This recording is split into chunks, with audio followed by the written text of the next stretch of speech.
we're doing something this week in the Senate that is a bit unusual, that we haven't done in a while. We're actually teeing up an appropriations bill to vote on the floor and have an amendment process. We're going to try and get consent. We're going to be on the Milcon VA legislative appropriations bill, and then hoping that we can get consent to add a couple of other bills into the package so that we can be voting on appropriations bills for the first time in a long time. And the reason I say that is because, as you all know, last year when Chuck Schumer was running the Senate, the Appropriations Committee reported out 11 of the 12 appropriations committees, or appropriations bills, I should say, all with bipartisan support, and not a single one of them was put on the floor for a vote. So we're fixing to change that. We think that there ought to be a regular appropriations process around here. The Democrats have indicated, because they're so upset over the rescissions bill last week, which, by the way, cut 1/10 of 1% of all federal spending, that somehow they can use that as an excuse to shut down the appropriations process and therefore shut down the government. We think that would be a big mistake, and hopefully they will think better of it and work with us. And we're trying to give them what they've been asking for, is a bipartisan appropriations process, which, frankly, I think a lot of us around here think is long overdue. The other thing I want to mention quickly is the nominations process. Obviously, there's been a lot of conversations around that here lately, and the thing that strikes me, again, about the Democrats' behavior relative to nominations is a little data point, and that data point is that President Trump will be the first president in history not to have a single one of his nominees confirmed either by voice vote or unanimous consent, which is typically what happens around here, particularly with nominees that have pretty broad bipartisan support, which a lot of these nominees that we're trying to advance do. So this is clearly an attempt to block and delay and obstruct.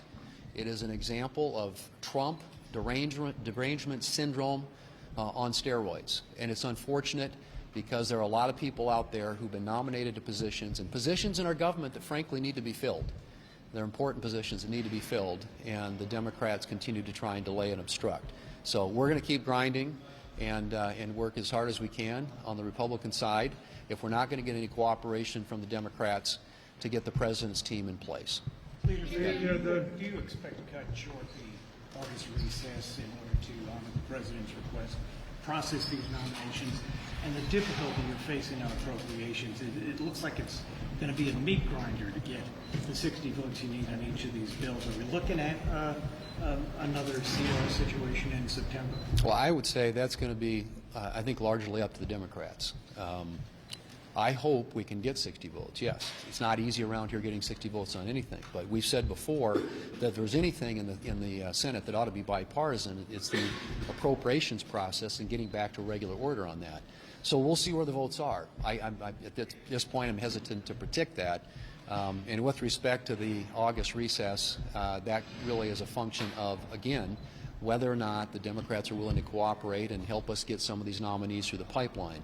So we're keeping those options on the table, honestly, because there's just a lot of stuff we have to get done. As you know, Republicans are deeply divided over Jeffrey Epstein. Speaker Johnson shut down the House floor to avoid dealing with it. What do you think the Senate should do here, especially now that the Oversight Committee in the House subpoenaed, or wants to, Ghislaine Maxwell? Well, I've said this before, and I will defer to our committee chairs. But as a personal matter, I've said this, I believe that the President and the Attorney General will make the right decisions there with regard to that. But again, if we have committee chairs who think it makes sense, then I'll leave that to their discretion. What do you say to some of your members who now want undue parts of the big beautiful bill, such as the Medicaid cuts or the gambling tax? Is that going to happen? No.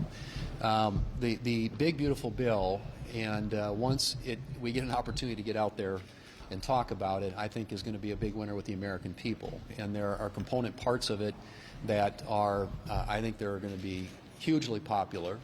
And as I've said before, the target of this was middle-income families, working Americans, and I think they are going to be the biggest beneficiaries of the benefits of this bill.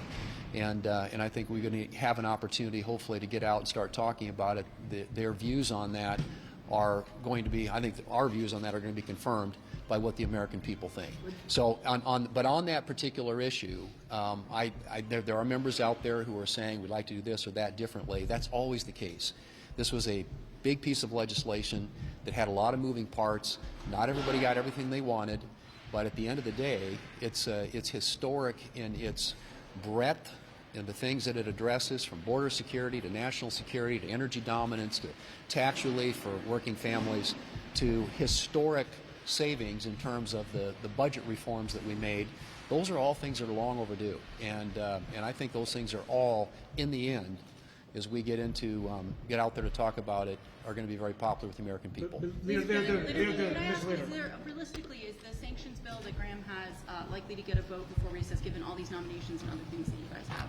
It would be. It's as you can tell, and I've said this before, but the coin of the realm in the Senate is floor time. There's a finite amount of it, and obviously it takes a lot of time to do anything around here, which we're going to find out now when we try to move on the appropriations process.